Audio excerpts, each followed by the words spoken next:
Hello বন্ধুরা, welcome to my YouTube channel রাখির কিচেনে সবাইকে স্বাগত জানিয়ে আজকে দারুণ একটা বাচ্চার ভোলানো রেসিপি শেয়ার করব।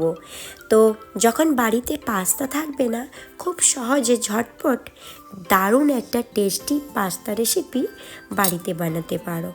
তো চলো বন্ধুরা, এই রেসিপির পুরো ভিডিওটা দেখার জন্য সবার কাছে কিন্তু অনুরোধ রইল। আর পাশে থাকা বেল আইকনটা প্রেস করতে একদম ভুলবে না। আমি যখনই নিত্য নতুন রেসিপি আনবো তোমাদের কাছে নোটিফিকেশান চলে যাবে। আর অবশ্যই তোমরা স্কিপ করো না, এই ভিডিওটা পুরো দেখো।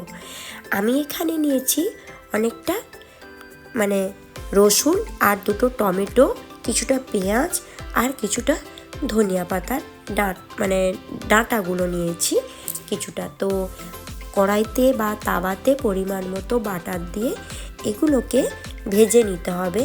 আর গ্যাসের ফ্লেমটা কিন্তু মিডিয়াম রেখে ঢাকনা দিয়ে দিতে হবে, যাতে টমেটো, পেঁয়াজ আর রসুনটা সেদ্ধ হয়ে যাবে আর একটু ভাজা ভাজা হয়ে যাবে। তাতে একটু দিয়েছি স্বাদ অনুযায়ী, কাঁচা লঙ্কা একটা দিয়েছি। ব্যাস, এইভাবে ঢাকা দিয়ে দেব। এরপরে কি করব, এক জায়গায় একটা পাত্রে আমি পাস্তা রেডি করে নেব। এখানে নিয়েছি 1 কাপ মতো সুজি, আর নিয়েছি পরিমাণ মতো লবণ, আর দেব আমি পরিমাণ মতো 2 চামচ মতো অলিভ অয়েল। ব্যাস, এরপরে এগুলোকে হাত দিয়ে ভালো করে মাখাতে হবে। আর অল্প অল্প করে কিন্তু উষ্ণ গরম জল দিতে হবে, যেহেতু সুজি এটা গরম জল দিলে সুজিটা নরম হয়ে যাবে আর একটু একটু করে ফুলতে থাকবে। আর সুজিটা একটু মাখানো হয়ে এলে তারপরে আমি দিয়ে দেব ওটসের আটা। আমি এখানে সুজির সঙ্গে কিছুটা ওটসের আটা আমি ব্যবহার করেছি। তো 1 কাপ নিয়েছিলাম সুজি আর 1 কাপ নিয়েছি ওটসের আটা, দুটোই একসঙ্গে ভালো করে মুথে নেব। আর পরিমাণ মতো জল দিব। দেখতে পাচ্ছ এইভাবে আমার ঘনত্বটা ডোটা এইভাবে তৈরি হয়ে যাবে। একটু নরম রাখতে হবে, কারণ সুজিটা তো ফুলবে, তো আরও শক্ত হয়ে যাবে। তো দেখতে পাচ্ছ এখানে আমার এদিকে সসটা রেডি হয়ে এসছে। এটা কিন্তু ভাজা ভাজা হয়ে গেছে আর সেদ্ধও হয়ে গেছে। তারপরে ঠান্ডা হওয়া অবধি কিন্তু অপেক্ষা করব। আর টমেটোর ওই যে গা থেকে ছালটা আমি তুলে নেব। তারপরে এগুলোকে আমি পেস্ট করে নেব। একদম হোমমেড পাস্তা রেসিপি, আর সঙ্গে সসটাও সসের মশলাটাও রেডি হয়ে যাবে। চলো, এটা ঠান্ডা হওয়া অবধি অপেক্ষা করব। আর এই যে টমেটোর ছালটা আমি ধীরে ধীরে তুলে নেব। এখন যেহেতু গরম আছে তাই তুলতে অসুবিধে হচ্ছে, এটা তুলে নেব। তারপরে এটাকে আমি পেস্ট করে নেব। ব্যাস, এরপরে আমার ডোটা তৈরি করে রেখে দিয়েছিলাম প্রায় 15 থেকে 20 মিনিট, সেটাও রেডি হয়ে গেছে। এরপরে কি করব, ডোটা ভেঙে এইভাবে তাকে তৈরি করে নেব। ছোট ছোট লেচির মতো কেটে এইভাবে, কিন্তু বেশি মোটাও করব না, এইভাবে রেডি করতে হবে তোমাদের। ভালো করে আমি দেখিয়ে দিচ্ছি। আর ডোটা ছোট ছোট করে কেটে নিয়ে এইভাবে কিন্তু সরু সরু করে, বেশ মোটাও করব না, সুন্দর করে রেডি করে নেব। আর ছুরি দিয়ে মাপ মতো পিস পিস কেটে নেব। আর পরিমাণ মতো পিস পিস কেটে আমি খুব ধীরে ধীরে সুন্দর করে তোমাদের পাস্তা বানানো আমি একটা কাঁটা চামচ দিয়ে দেখিয়ে দিচ্ছি। এইভাবে কিন্তু হাত দিয়ে চেপে এইভাবে ঘুরিয়ে দিতে হবে। কি সুন্দর পাস্তাগুলো রেডি হয়ে যাচ্ছে, তাই না? এইভাবে কিন্তু পাস্তা বানানো খুবই সোজা।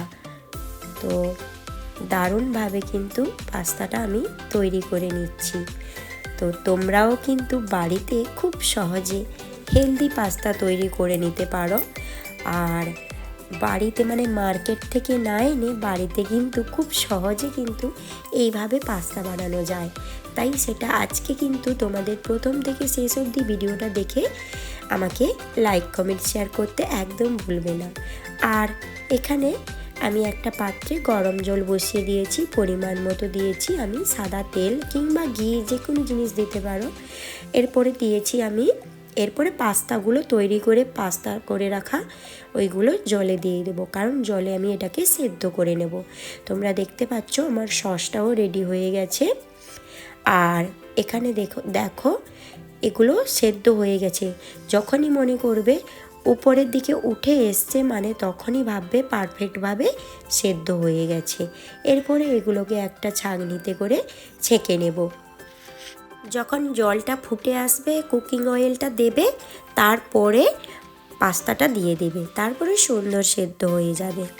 তো একটু কাশ্মীরি লঙ্কা আমি অ্যাড করেছি, কালারটা দেখতে খুব সুন্দর লাগছে, তাই না? আর ওই তাওয়াতে আমি দিয়ে দেব পরিমাণ মতো অয়েল, আর তার সঙ্গে আমি দিয়েছি বাটার না দিলে পাস্তা তো জমে না। কিংবা তোমরা যদি ঘি ব্যবহার করতে চাও কোনো ক্ষতি নেই, ঘির স্মেলটা কিন্তু দারুণ লাগে, আর ঘিও হেলদি খাবার। তো এরপরে কিছুটা আমি সবজি অ্যাড করব। এখানে আমি নিয়েছি ক্যাপসিকাম, একটু দিয়েছি আমি বিনস, আর তার সঙ্গে দেব গাজর, মানে অল্প অল্প করে একটু সবজি অ্যাড করব, কারণ সবজি না দিলে পাস্তা জমে না। আর আমি দিয়েছি চপ করে কুচিয়ে রাখা পেঁয়াজ। বেশি এখানে ভেজিটেবলস আমি অ্যাড করছি না, শুধু আমি বিনস, ক্যাপসিকাম আর পেঁয়াজ দিয়েছি। তার সঙ্গে দেব আমি মটর কলাই, মানে গ্রিন মটর। তো এখন শীতের সময় তো দারুণ সবজি পাওয়া যায়, তাই তোমাদের শেয়ার করলাম। এরপরে এগুলো একটু ঢাকনা দিয়ে দিয়ে আমি ভাজতে থাকবো। তার সঙ্গে কিছুটা দিয়েছি আমি পেঁয়াজ কলি। সত্যি এখন শীতের সময় হাতের কাছে কিন্তু অনেক রকম সবজি পাওয়া যায়, তাই না? তাই সেই হাতের কাছে থাকা সবজি দিয়েও রান্না করতে ভীষণ ভালো লাগে। আর এখানে পাস্তাটা তো আমার সেদ্ধ হয়ে গেছে, সেটাও আমি ছেঁকে নিয়েছি। এরপরে আমার সবজিগুলোও সেদ্ধ হয়ে গেছে, তারপরে অ্যাড করব আমি ওই যে বানিয়ে রাখা সসটা দিয়ে দেব। তারপরে এটাকে অল্প আঁচে নাড়াচাড়া করব, তার সঙ্গে পরিমাণ মতো একটু জল দেব। বেশি ঘনও করব না, বেশি পাতলাও করব না, ব্যাস। এরপরে যেহেতু আমি এখানে বাটার অ্যাড করেছি, লবণটা জেনে বুঝে সবাই দেবে, কারণ বাটারটা মানে ওখানে লবণ থাকে, তাই একটু দিয়ে দেবে পরিমাণ মতো চিনি।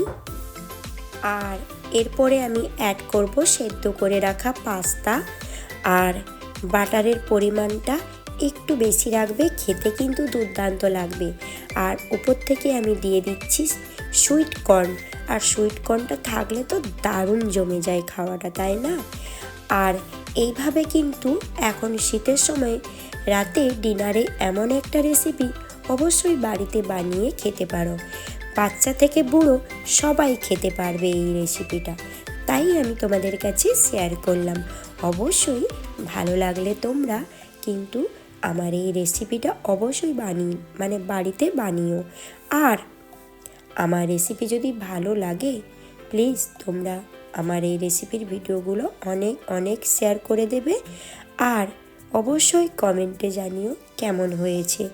আমার তো দুর্দান্ত লেগেছিল বাড়িতে বানিয়ে। এইভাবে বাড়িতে পাস্তা বানিয়ে সব কিছু বাড়িতে বানিয়ে খাওয়ার মজাটাই আলাদা, তাই না? কোনো কিছু মার্কেট থেকে না এনে বাড়িতে এইভাবে মানে প্যাকেট খাবার না এনে বাড়িতে বানিয়ে খেতে পারো। হোমমেড খাবার দারুণ লাগবে, কথা দিচ্ছি। তোমরা বাড়িতে বানিয়ে এইভাবে আমাকে কমেন্ট করো, অবশ্যই তোমরা বুঝতে পারবে কতটা সুস্বাদু লেগেছিল। ওপর থেকে আমি দিয়েছিলাম কিন্তু পরিমাণ মতো একটু লবণ প্রয়োজন ছিল, আর অল্প একটু সুগার অ্যাড করেছিলাম। তোমরা সেটা অ্যাভয়েড করে যেতে পারো, যেহেতু বাচ্চা খাবে বলে বায়না করছিল একটু মিষ্টি মিষ্টি যাতে লাগে, তাই অ্যাড করেছি। আর এইভাবে রাতের ডিনারে কিন্তু গরম গরম এমন খাবার একদম মিস করো না। উপরে কিছুটা পেঁয়াজ কলি আর একটু ফেস ক্রিম অ্যাড করবে, খেতে কিন্তু ভালো লাগবে। তো আজকের মতো এই পর্যন্ত। আবার কোনো নতুন রেসিপি নিয়ে কাল চলে আসবো। ততক্ষণ তোমরা সবাই ভালো থেকো, সুস্থ থেকো। আমার এই রেসিপিগুলো অবশ্যই বানিয়ে আমাকে কমেন্টে জানিও। আর অবশ্যই অবশ্যই কিন্তু বাড়িতে বানিও, কারণ এমন একটা রেসিপি আমি একবার নয়, দুবার নয়, 3-4বার বানিয়ে খেয়েছিলাম। খুবই সুন্দর ছিল। আর এমন রেসিপি একদম মিস করো না, কেমন? আজকের মতো এই ভিডিওটা এখানেই শেষ করলাম। আবার নতুন রেসিপি নিয়ে চলে আসবো তোমাদের সামনে। ততক্ষণ তোমরা আমার সব রেসিপিগুলো দেখো, কেমন? টাটা।